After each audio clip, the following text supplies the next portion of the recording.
Hello అండి, welcome to మా ఊరి ముచ్చట్లు. మీరు చూస్తున్నారు కదండి, మనమైతే ఇప్పుడు ప్రస్తుతం మన సీతానగరం దగ్గర అయితే ఉన్నాం అనమాట. ఇక్కడ ఏదైతే ఈ స్టీల్ బ్రిడ్జి నిర్మిస్తున్నారో దీనికి సంబంధించి పనులు ఎంతవరకు జరిగినాయి ఏంటి అనేది నేను ఈ వీడియోలో చూపిస్తానండి. అలాగే ఇంకొక స్టీల్ బ్రిడ్జి కూడా మనకి కొండవీటి వాగు పైన అయితే నిర్మిస్తున్నారనమాట. అది కూడా పనులు ఎలా జరిగినాయి ఏంటి అనేది కూడా ఈ వీడియోలో చూపిస్తాను. వీడియో అనేది చివరి వరకు చూడండి. అలాగే కొత్తగా చూస్తుంటే సబ్స్క్రైబ్ అయితే చేసుకోండి. ఇక్కడ మీరు చూస్తున్నారు కదండి, మొత్తం స్టీల్ గడ్డర్లను అయితే అమర్చడం అయితే జరిగిందనమాట. మనకి ఏదైతే ఈ మొత్తం 4 వరుసలుగా అయితే నిర్మిస్తున్నారండి ఈ స్టీల్ బ్రిడ్జిని. మొత్తం 128 మీటర్ల పొడవుతో అయితే ఉంటుందన్నమాట. ఇది వచ్చేసి మనకి మద్రాస్ కాలువ మీద అయితే నిర్మిస్తున్నారండి. ఇక్కడ మీరు చూడొచ్చు,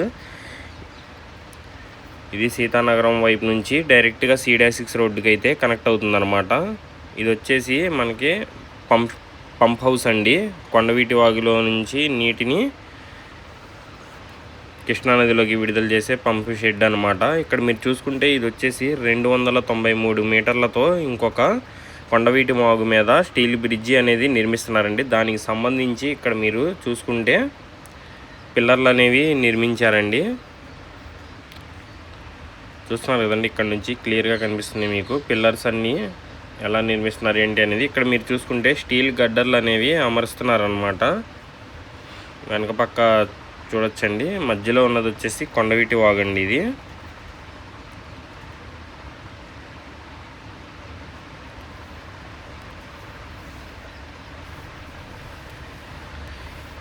ఈ బ్రిడ్జి కనుక పూర్తయితే మనం ఇంకా కరకట్ట మీద వైపు కాకుండా ఈ స్టీల్ బ్రిడ్జి ద్వారా డైరెక్ట్ C-6 రోడ్డుకి అయితే కనెక్ట్ అవ్వచ్చు అనమాట. చాలా సులువుగా అయితే ఉంటుందండి ఈ ప్రయాణం అనేది. ఇక్కడ చూడొచ్చు దానికి సంబంధించి. అలాగే రోడ్డుకి సంబంధించి రెడీ అయితే చేస్తున్నారనమాట. ఇక్కడ చూసుకుంటే ఒక సైడ్ వచ్చేసి మనకి రాడ్ బెండింగ్ వర్క్ జరుగుతుందో, ఒక సైడ్ వచ్చేసి మనకి క్లియర్ బ్రిడ్జ్ అయితే కనిపిస్తుంది.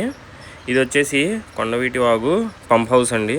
చూస్తున్నారు కదండి, ఏదన్నా మనకి వాటర్ ఫ్లో ఎక్కువ ఉంటే కృష్ణానదిలోకి అయితే విడుదల చేస్తారనమాట.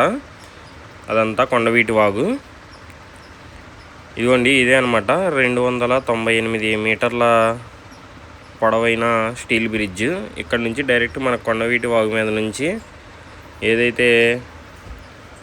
ఏదైతే మద్రాస్ కాలువ మీద స్టీల్ బ్రిడ్జ్ నిర్మిస్తున్నారో అక్కడికైతే కనెక్ట్ అవుతుందన్నమాట.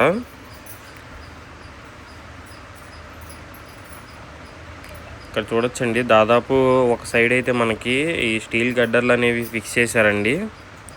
దానికి సంబంధించిన యంత్రాలను కూడా తీసుకొచ్చుకున్నారనమాట, ఈ క్రేన్స్ కానీ ఇవి కానీ.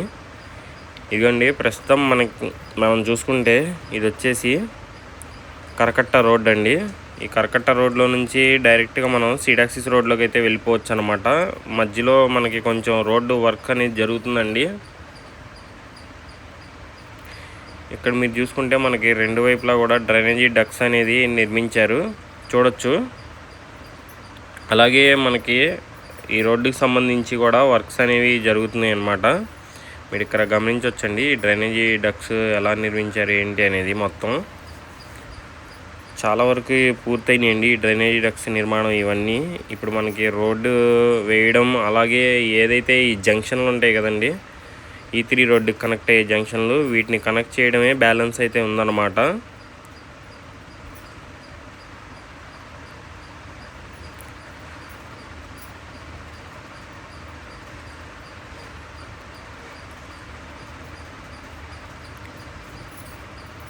అలాగే మీరు ముందు వైపు చూసుకుంటే హెవీ కేబుల్ కరెంట్ లైన్స్ని అయితే వేస్తున్నారండి, చూడొచ్చు ఇక్కడ.